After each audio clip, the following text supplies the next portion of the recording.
We are here in New Berlin, New York at Golden Artist Colors. They are the manufacturer of one of the premier artist acrylics, but they also make Qor Watercolor, Williamsburg Oil paint, and Pan Pastels. We're going to talk to them about their history, their products, and why they consider their products a professional level paint. So let's get into it.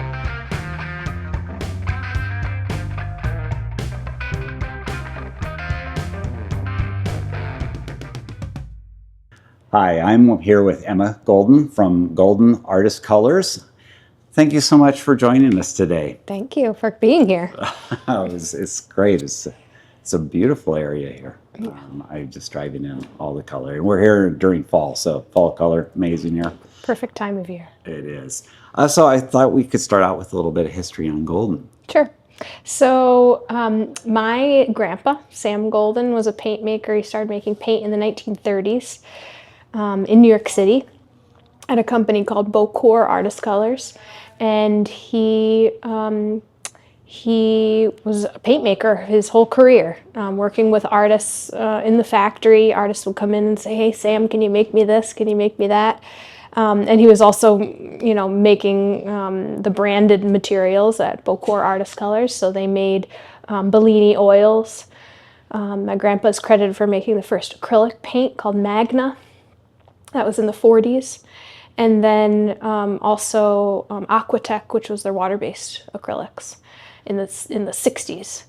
And so he was instrumental in those brands, but really well known for making custom paint for artists. And then he retired from Qor and moved to this property. My grandparents had a retirement home on this property, and their plan was to enjoy and relax up here in the country. But my grandpa got really bored in retirement and started driving my grandma a little nuts. So she said, "Sam, get out of the house, go find something to do. And why don't you go make paint in the barn?" So on her wishes, he called my dad, their youngest son, and said, "Why don't you come make paint with me?" And so Your dad is Mark Golden. My dad is Mark Golden, yep. So both my parents actually moved to this area and started making paint in the barn on the property. And they would make paint throughout the week and then drive into New York City and meet up with artists in their studios and try this. What do you need? We'll be back again. So just share what you need and we'll make it for you. And that was the beginnings of Golden Artist Colors. They officially started the company in 1980. Again, both my grandparents and my parents. And weren't making any money for the first 7 years in business. And so one of the things they couldn't afford were color printed labels. And so my grandma said, who cares? I'll just hand paint everything. So she hand painted those little swatches on every label. She hand painted the color charts. They set her up in the dining room and she'd paint like 20 color charts a night in the dining room, on the dining room table. But they quickly realized how important it was for artists to have actual paint on the label. And so we continue to this day to hand paint whatever we can, from the labels to the color charts. You see in the store here, anything that has paint on it is done by hand by folks here in New Berlin. It's a big selling point. A lot of other labels leave their names out of it, but they pre-print their labels and the colors are just not as accurate. And the other thing you get with these labels is you see the transparency of the paint, which you can't simulate in a pre-printed label. Yeah, and the texture of the paint, does it hold its brush mark or not? Is it totally smooth and flat? Is it matte? Is it glossy? All those things you can't get from a print. Yeah, very valuable. That's that story I find super amazing. And so Sam Golden was instrumental in the invention of acrylic paint, modern acrylic paint. Yeah, yep, Magna. Magna. Yeah, it was a mineral spirit acrylic, not water-based, but the first acrylic for artists to use. Yeah. It's pretty amazing. A lot of history there, all one thing. So one of the things that I was hoping for in this talk is when I had Nevada Fine Arts, a lot of the customers and artists had misconceptions about acrylic paint. And although Golden sells a variety of paints now, I think the acrylic's still their main product line. And one of the biggest misconceptions is that there's professional level acrylic paints now. A lot of people still have the mindset from very early on that acrylics were kind of a student grade paint. And so you consider Golden paints and your entire product line professional level artist products, Yeah, correct? absolutely. I think the professional level goes a lot into what's in that tube, what's in that jar. Pigment. Pigment is the most important piece to that. We don't put, fillers and things to bulk up the paint in any way. A professional material should have, at its core, a lot of pigment, and not a lot of fillers. So, yeah, it's a professional paint. A lot of we have heard, artists who started using the first acrylics. It was, plasticky. But you can make acrylics look like oil paint. You can make acrylics look like encaustic. It's so versatile that, acrylics can do so many different things. So. Yeah, I used to tell people come in the store, nowadays it's more of a technique difference probably than a quality or even a look difference. Yeah, and I think it also is about knowing all the tools. So acrylics are not a replacement of oil paint. Acrylics are not, they're just another tool in your toolbox. And knowing the ins and outs of the acrylics, you use those for what job you need to accomplish. You pick oil paint because you need to do a different type of job. You pick mural paint because you're doing a mural. Having all of those different tools and knowing about all of those different materials, you can have the knowledge of being able to pick the right tool for the job. Yeah, completely agree. So Golden has a large variety of lines of acrylics. Could you go through the different lines and distinctions and how you might use those? Yeah. So we're sitting in the store, so I'm probably going to have to look around because we have so many. That's fine. And I will go and we're going to do some B-roll for that too. So our very first paint that we were making was heavy body. We don't even have heavy body on the label because it was the only paint we were making when we first started, so we didn't need another name for it. We just called it our acrylics. So the heavy body line is the biggest line. It has the most amount of color in that line, and it's the thick stuff. It's, you have to use a palette knife to scoop it out of the jar, or it also comes in tubes, squeeze it out of a tube. Then the next line is a fluid line, and the reason we started that line was because we were seeing artists in the studios. When my dad were visiting artist studios, we saw them using the heavy body paints and thinning them down to make them work in a different way. And as soon as you do that, you lose pigment load. So it's fine to do. You can water down your paints, you can add gels to them to extend them, whatever you want to do to thin out your paint, but artists still wanted that pigment load. And so we said, well, the way that we make heavy body is we thicken up the acrylic. We don't have to thicken it as much and make a fluid. So between the fluid and the heavy body, same amount of pigment load, just the fluids are less thick. So a lot of people have the misconception that the fluids are like a watered down heavy body. It's actually the opposite. We just don't thicken it as much. So that's the fluids. The next is high flow.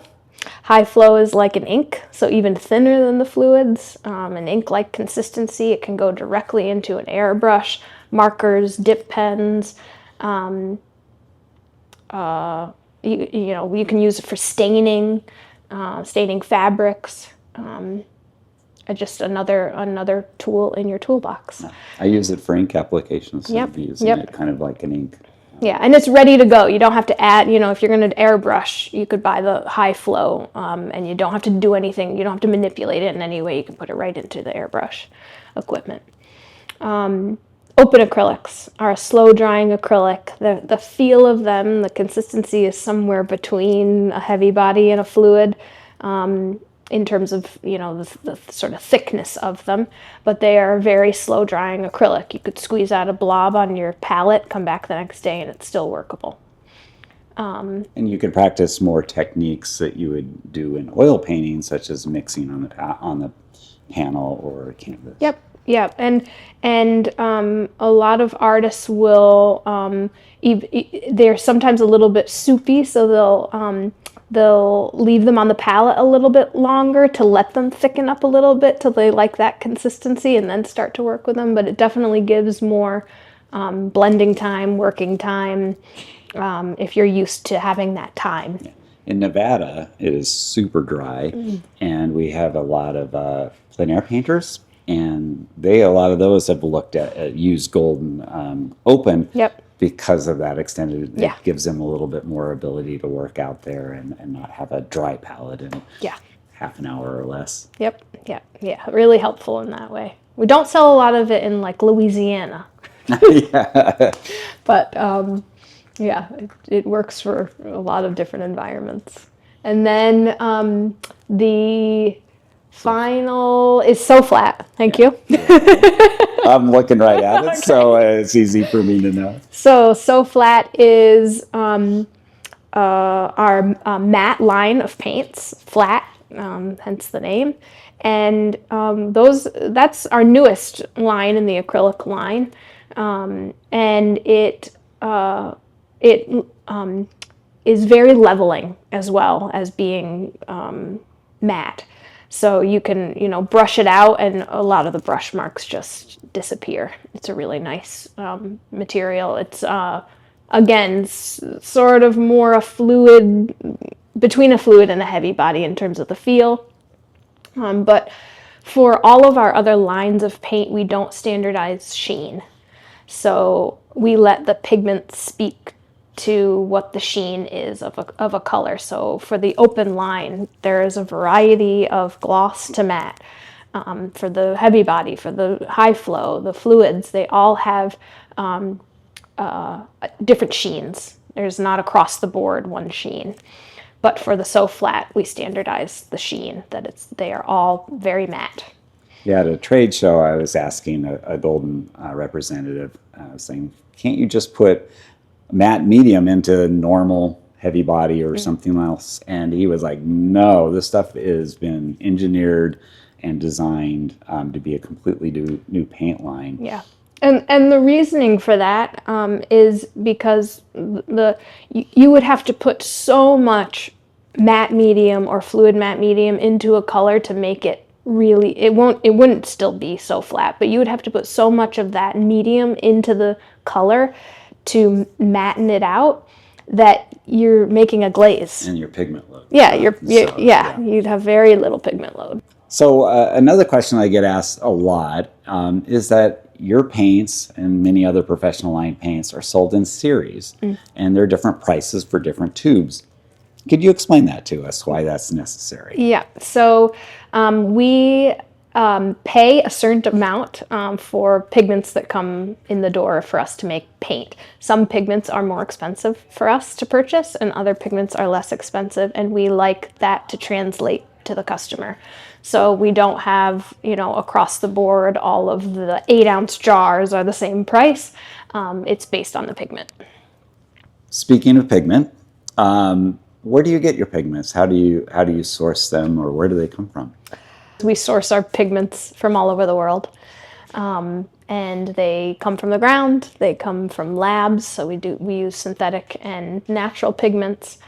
One of the things that I know with a lot of professional line paints is that there is a concentration on single pigment colors for the most part, and a lot of your colors are single pigment colors. Can you describe why that's so important?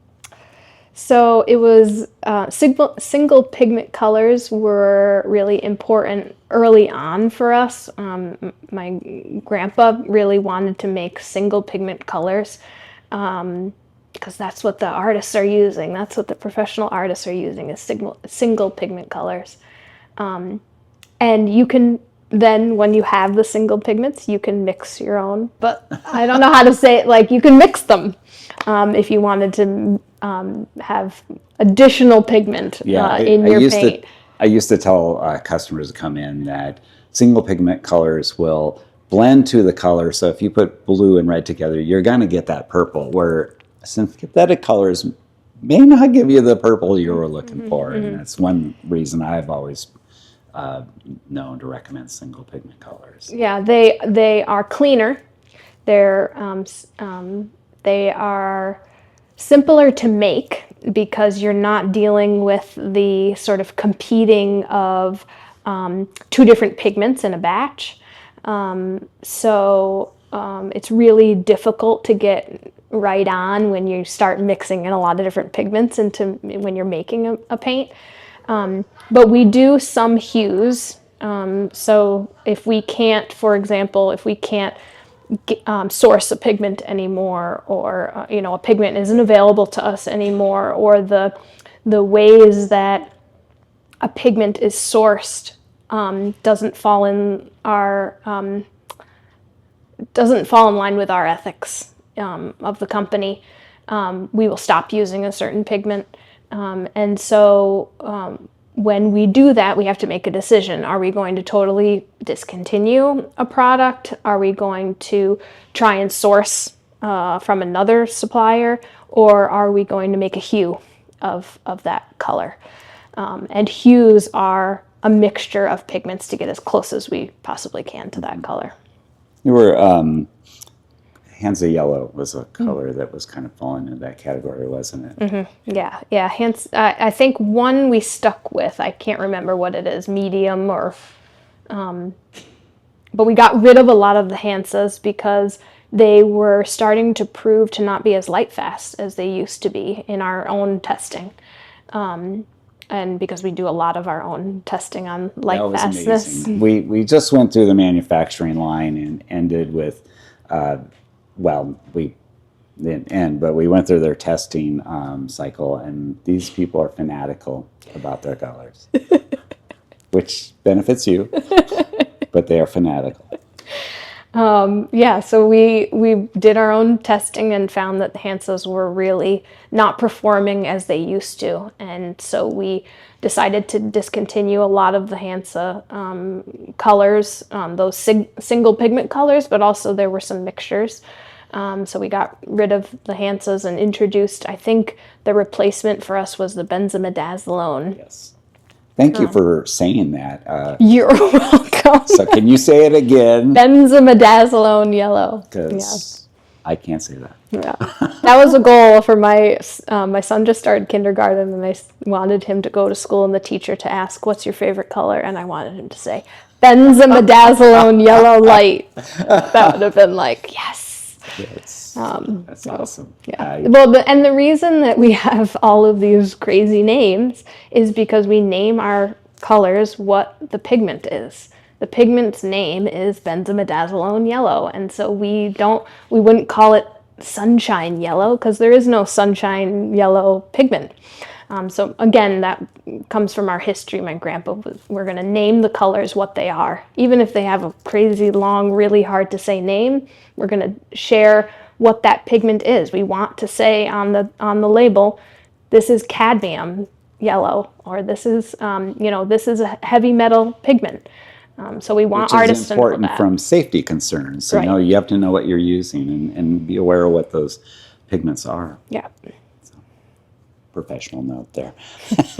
So we just went through this amazing tour of the manufacturing line. Could you describe that a little bit? I mean, just roughly. I mean, we're going to concentrate on acrylics, but they have all the lines downstairs in their production line that we just described. But the acrylics kind of their main thing, and we saw a lot of that. Yep. So down on the production floor, we manufacture everything here in New Berlin. Pan Pastel, the acrylics, the watercolor, and the Williamsburg oils. And so in manufacturing a acrylic, it starts, well, first of all, there's a lot of testing and finding out the best way to make that product. But then in terms of the production of making that material, we make between 5 to 1,000 gallon batches And those, throughout the day, we make between 20 to 25 batches a day. And so we start with an acrylic in a big mixer with pigment and other ingredients. I'll start mixing that material. That becomes a dispersion, which is a liquid form of the pigment. We bring it to a 3-roll mill. The 3-roll mill's job is to grind pigment particles and separate them apart from each other, make a smooth material. Take that from the 3-roll mill back to the mixer. We add in more ingredients. We bring it back to the 3-roll mill. So there's a lot of back and forth with the equipment. And then through something that's really important throughout the production process for us are these checks. So a mixture is made and a small sample is taken to the quality assurance lab, and they test it to make sure it's on the right track before we move on to the next step.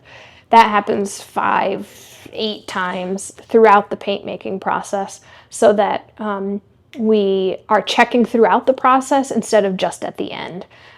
We first test all of the raw materials when they come into the factory to make sure they're meeting our specs.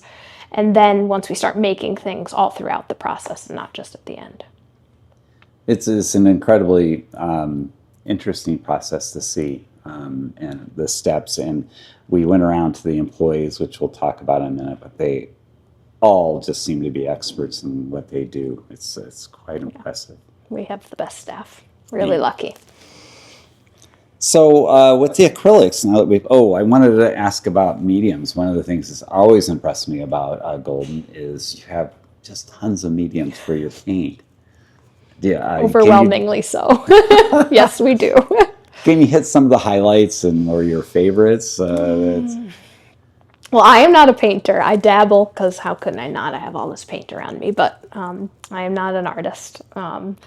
But some of the mediums, I can talk about why we have so many mediums, because artists asked for them. We started, I think, with 4. I think we had molding paste, matte medium, maybe 2 others, a gloss gel, and something else. And we had molding, so I'll give you a story. So molding paste is a product that has like marble dust in it, and marble is heavy. And so artists were using this material that can create a lot of texture on their canvas and sort of 3D, more into 3D. And artists were using a lot of it, and it becomes very heavy. And if you're working really big, that can be, first of all, hard to just move your canvas from one part of the studio to the other. But shipping, and artists were working on canvas, and so it was sometimes pulling the canvas off of the stretcher bars. It was becoming so heavy. So artists asked, can you make a material that does what molding paste does, but I need it to be physically lighter? And so we developed light molding paste. So light molding paste, you can build out a ton of texture with light molding paste, but it's literally lighter. You hold a jar of molding paste, you hold a jar of light molding paste, and you think, gosh, is there even anything in the light molding paste jar? That's just one story out of all of our mediums, mediums and gels, and why we have so many is because artists asked. Yes. This brings up a question that I didn't realize, but you have labs that will make paints for artists. Artists can call and ask for a medium or a paint or a color, and your wizards will cook it up. So we have a custom lab that makes custom products for artists still, and something that we really are proud that we're still able to do. We work with a lot of conservation, so we'll do custom products in that world, as well as making custom products for individual artists. So if someone is wanting to start painting or come to Golden's, you sell kits. Do you have a recommended kind of starting point for them? So what I tend to ask people is, if they already know some things, maybe they already have canvases, or they already have panels, or they have sort of a starting point of an idea that they want to do. Otherwise, I start with textures. Do you like a lot of texture, or do you not? because that can help guide what materials you're going to work with. If they don't know, I gear towards the fluids because they're sort of somewhere in the middle. They're not the, the heavy body that's really thick stuff. They're not the high flow that's really, really thin. And you can manipulate them easier. So if you have a heavy body and you wanted that to be high flow consistency, you can certainly do it, but it's going to be more of a pain in the butt than if you had fluid, starting with fluid and making it a high flow consistency. So I always go to the fluids because they're the highest pigment load, and you can make them thicker, you can make them thinner. My sales rep back in the day, we were looking at the product lines we carried at Nevada Fine Arts, and I only carried a little bit of fluid, and he's like, "That's our best seller," and I was like, and we brought it in, and sure enough, it sells really well. It's a real versatile paint. Yeah. And has that heavy pigment load, which again, I don't think a lot of people understand. So yeah, that's a good point. I like that. So Williamsburg, 2010. Yes. Can you tell us a little bit about that history? Sure. So Karl Plansky was an artist in Williamsburg, in Brooklyn.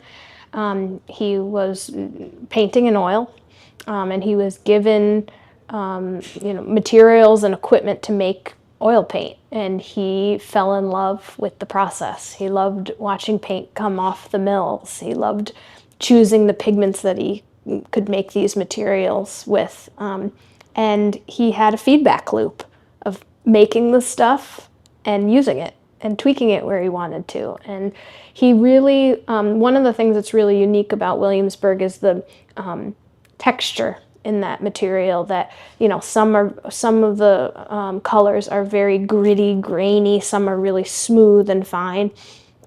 And he didn't make it consistent across the board. He loved staying true to what a pigment naturally was. So if a pigment was naturally more grainy, gritty, he'd leave it that way. If it was naturally smooth, he'd leave it that way and not manipulate as much these materials. And so he started his business in Williamsburg, hence the name, but he eventually moved his business to East Meredith, which is right around the corner from us, like 30, 40 minutes. And him and my dad had been friends for many, many years, and they would often talk with each other about what's going to happen to these companies when we're no longer around. How do we continue these legacies? And they had talked about Golden purchasing Williamsburg and having those materials made here. And so when Karl did pass away, we acquired the company. And I think the most wonderful thing about that transition was all their employees were invited to come here. All of their equipment came here. Since they were only right around the corner, a lot of the employees did come here, and they had the knowledge of these materials. They'd been making them, so they taught us about these materials. And it was just a really it was easy isn't the right word, but it made sense for these two companies to come together. They were similar in the values of working with artists and the cultures of these companies. The coming together of these two companies worked really well. Okay, but it's a linseed-based, high pigmented, professional line paint, well loved, and your company's well loved. So yeah, I do agree. Seems like it was a ideal combination of those. Yeah, and some people really like the consistency of all the colors feeling the same, and not knocking that at all. But that's not what Williamsburg is. So it's different. It's a different beast in that realm. So moving on, Qor is a watercolor that came out of your labs recently. Can you describe it for us? Yeah, so Qor stands for quality of results. It comes from the science world. Thanks, I never knew that. It's not on the label, so how would you? And I think I tried to look for it once, and I couldn't find it because it was a long session, lots of sessions of figuring out what we were going to name this stuff, because the name Golden is so synonymous with acrylics, and so we didn't want to confuse that it is not an acrylic. It is a watercolor, but it comes from our work with conservation. So we have worked with conservation from the beginnings of Golden Artist Colors, and in working with them, seeing their use of this material and thinking, gosh, that would be a really beautiful watercolor. And so about 5-6 years in development of this material. It's our first and only patent that we have, and it is made with the binder Aquazol. So it is less yellowing than gum arabic. It's a clearer binder, more flexible. A more flexible binder. You can go a little bit thicker than you might with traditional watercolors. It mixes perfectly fine with other watercolors, so you can, mix away. And we've also paired it with 3 acrylic grounds that allow artists to paint watercolors on different types of surfaces. So there are 3 acrylic grounds that we already made in our acrylic line, but they are on the shelf with the Qor watercolor to share with artists that, you could do a watercolor painting on panel, on canvas, on plexiglass, because you can apply these grounds first, let them dry, and then paint watercolor on top of that. And then you could even varnish and not have the work behind glass. Oh, that's interesting. Yeah. So it just gives a different, it opens up a little bit more the watercolor, what watercolors can be. I've read that there's an intensity you can kind of get it, and maybe that's from doing it a little thicker. You also sell it. It's a tube base, but also in pans. I know that the 12 pan set has gotten kind of popular as kind of for plein air and so forth. Yep, yeah. And we just launched several new sets in the pans. I think there's an iridescent set, I believe. And we also just launched a set with the artist Allie Kavanaugh, and we have a show of hers in the gallery right now. Which we'll have some pictures of. Great. And I also heard one of the advantages of the Qor is that it pans well. So if you do buy it in the tubes, you can pour it in pans, and, and it pans up really nicely. Yep. Qor is also a concentration on single pigment colors, which is important watercolor, correct? Mm-hmm. Yeah. It's been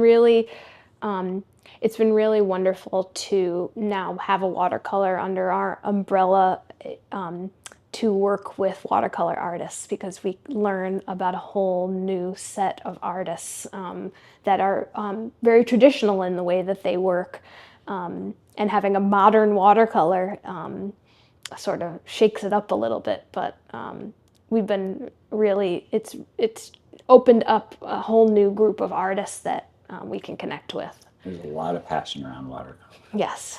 Definitely. And it's encouraging. I've seen more and more watercolors. I mean, traditionally, many really famous artists working in watercolor, but it seems like there was a shift to oils from more modern work. But I'm seeing a lot more watercolor being shown in galleries again, which is encouraging. Mm-hmm. That's what I've seen personally, but your mileage may vary. So, a new line, fairly new, Pan Pastels. Yes.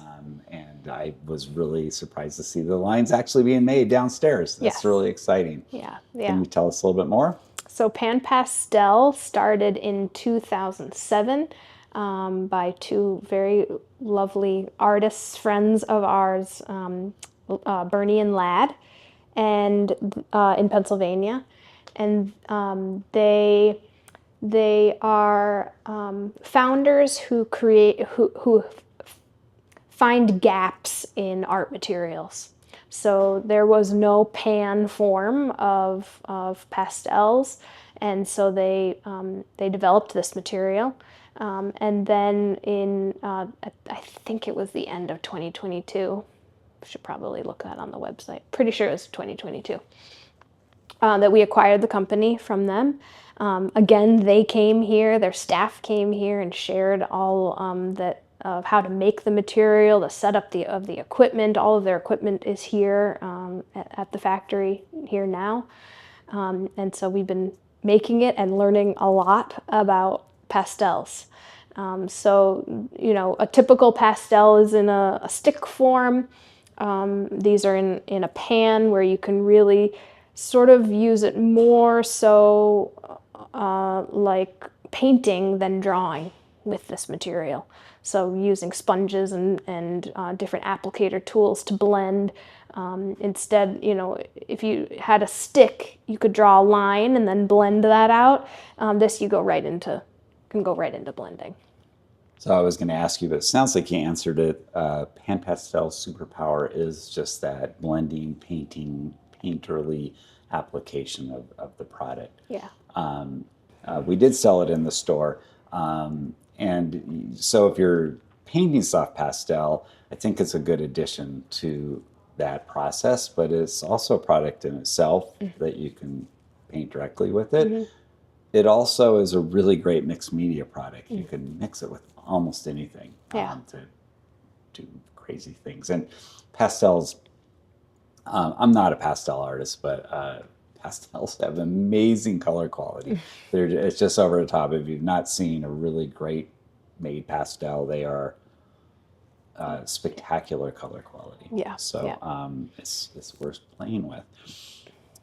Fairly other recent news is Golden became an employee-owned company, and I kind of wanted you to kind of talk about that and the benefits.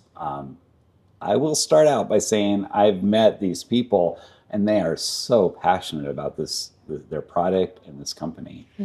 Thank you. So when Golden Artist Colors started, I think I mentioned earlier that they were not making any money for the first 7 years in business. And as soon as they started making a profit, my dad said, we're starting a profit sharing program. We're going to share it with all the people that got us to this point.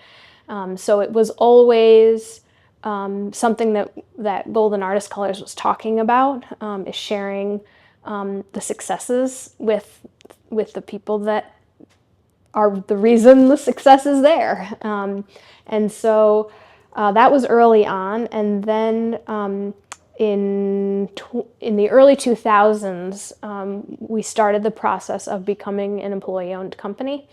It was a slower process. It couldn't all happen at once, but by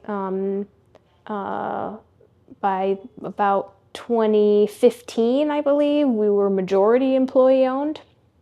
And then in 2021, we became officially 100% employee-owned. So a long span of time to get us there, but we're there and really proud of that. So what that means is, depending on how long you've been at the company, you have to be here a year or longer to own shares. Shares are given to the employees. And then as you're here longer and longer, more shares are given to the employees. And then when they leave the company, whether in retirement or leaving to go on to another job, they should sell their shares back to the company. They're redistributed to who's here, and they get a payout for that. Kind of retirement. Yeah. Hopefully retirement. Yeah. And again, I just can't stress enough that these people would come out and want to show me what they were doing or what the process was. And, they knew their jobs and their process and the material. And a lot of the people working here are artists. Yes. And then there's a hallway, which will have pictures of a lot of great art. And you can sense that. Yeah, we have a lot of contests here. And there's just a lot of art down on the floor, too, just all around. How many employees are working for Golden these days? 230. Yeah. Most are here in New Berlin, but we also have a building in the big city of Norwich, which is about 25 minutes from us. And we have our finished goods warehouse and our marketing productions. There's about 30 people there, I'd say, and then majority are here in New Berlin. So this building sits on an old barn that was 900 square feet that Sam Golden made paint in. Yes. And so how big is this building now? I have no idea. It's huge. And all the production lines are downstairs. I'm still kind of amazed. I thought that I'd come and you'd have maybe your acrylic lines. Yeah, it's all downstairs. Yep. It's kind of amazing. They do tours once a month here, and you can kind of see this all for yourself, which is, I would recommend if you can make that happen. Check the website. I'll have a link below. Okay, so another thing that Golden does extremely well is your website. Can you tell us a few of the highlights with, it's huge. Check it out. Oh my gosh. There are some, I'm in the paint mixer and Yep. Yeah. So we certainly aim to overwhelm. We have so much information on our website. There are tech sheets about every single product. On that point, have you heard about Just Paint? Yes. So our Just Paint newsletter, which goes, I think now the process is when an article comes out, it's emailed to folks. But we do have an archive of all the Just Paint articles that have been through since we started Just Paint. So you can go back and read through all the archives. But we're constantly doing research and sharing new developments here at the company. And so all of that is captured in Just Paint on the website. Sharing gallery openings and events that we're having here. We have a gallery here at the factory, which is wonderful to be able to share with our community, the artists that we work with, but also our staff, to be able to pop into a gallery space over your lunch. See how they've supported an artist. Yeah, the paint doesn't end when we put it into a jar. That's not the end for that stuff. And so to be able to see how artists are using it in so many different ways, I have chills just saying that. To be able to share that with staff. And the store too, to be able to share with staff what stores look like, because we don't have a lot of art stores around here. And so to see the setup of how our products look in a store right here on site. If you do make the pilgrimage to New Berlin and Golden, they have a gorgeous store, so you can get all their products. The gallery, 2 shows a year, potential art tour, and some history. They have a hallway that has some of the history that Emma's been talking about.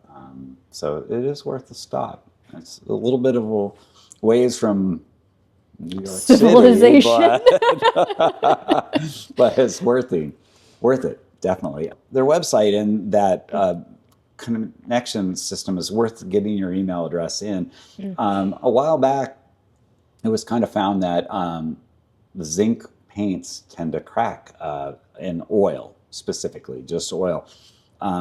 But Golden really got on that and there was published a lot of information about that and when and how you might protect yourself from that. So just that's an example of the kind of information that Golden gets out to their artists, and it's a great company. But that brings down to what you do a lot, is your artist residency program, something I didn't know about. Yeah, so I am the director at the Golden Foundation for the Arts, and we run a residency program for artists who use paint in some way. So artists can apply, it's a once-a-year application, and the uniqueness of that program is that we're right across the road from here. And the artists get all the paint they could possibly want for 4 weeks. They get living space, studio space, and they get really sort of an educational component to the program is a deep dive into materials. So we bring the artists here to the company and they can learn about, certain projects. Maybe they're working on a particular project that they want to dive deep into, or they just want sort of the expanse of all that we make here. And so we touch on every single product, and then they go back to their studios and they play and they test and they try. It is an opportunity for the artist to take risks and to try things they wouldn't normally try, to try that jar of paint that's been sitting on their shelf in their studio because they don't know exactly what to do with it. Here, you can have a gallon of it. So awesome. It just takes that off the table, that you don't worry about the cost for these 4 weeks. You just play and make, everyone makes resource boards for themselves and color charts and things that they can take with them that last them, I humbly say, a lifetime of information. I'm a big fan of play. I promote it in the store. It's just like, think, to grow as an artist, you have to play, and you have to play with those materials, and that's a golden opportunity. Pun intended. Eesh. But yeah, so where would they get information on it? So we have a website. It's goldenfoundation.org, and we have a social media. We're on Instagram and Facebook. And you can find our website from the Golden Paints website. Golden Paints, not Golden Artist Colors. Yeah. Goldenpaints.com. And I'm going to have a list of links to all these in the show notes below. So please check that out. I have to ask, is there any hot news you can tell us that's relevant now? I mean, our hot news is about the residency. We have 3 artists that are here right now. It's our last group of the year. And they just arrived yesterday, and so that's on my mind. It is always thrilling that this first week of new artists coming through, and they are giddy, and it makes us giddy, and it's a blast. I love my job. It doesn't feel like a job. But the other piece is that we will be announcing who is coming next year in November. So that's coming out soon. Okay. So be on the lookout. Website. Well, Emma, it was a pleasure. I really appreciate your time. The pleasure. Tour was a lot of fun. I can feel the excitement here is palpable for me, and so I hope you enjoyed. The audience enjoyed this, and thank you. Thank you for coming to New Berlin. I'm glad I did. I hope you enjoyed that interview with Emma Golden and a glimpse into Golden Artist Colors. If you did, please consider giving us a like down below and subscribing so you see future We Talk Art videos. Also, leave your comments or questions down below. Before you leave, wait a second, because I have a little bit more for you. So when we were done with our interview and our tour of Golden Artist Colors, we went across the street to Golden Foundation, where Emma gave us a tour, and we talked a lot about the foundation and what they're doing. So if you want to see that video, make sure you subscribe so it comes up in your feed when it comes out in a couple weeks. So at times, I talk about superpowers of products, what they stand out for, what their special ability is, or how they exceed their competition. I refer to that as superpower. And I said that a couple times in our interview with Emma Golden, and she kind of picked up on that. And just as we were finishing up our tour of the Golden Foundation, she busts out with talking about Golden Artist Colors superpower. And I said, wait a minute, I have to videotape this. So normally I finish off videos with an artist quote, but this one we're going to finish off with Emma Golden talking about Golden Artist Colors superpower. So thanks for watching. I actually, right when you said that, I've been thinking about this a lot recently, about what Golden superpower is. And I think the superpower of the company is that we are connected to artists. That's how the company started, going studio to visit artists and asking, what do you need? And then making products directly for artists. That's how it began, and that's what we still do to this day. And you know, our material and application specialists answering phone calls and emails of artists. They answer, I think last year they answered 14,000 emails from individual artists about materials. And it's not just Golden materials, it's art materials in general, because they're all artists themselves, and if Golden Artist Colors doesn't make it, they can still say, hey, this other company makes this other thing, and let me help you get there. So it's support of artists that is our superpower.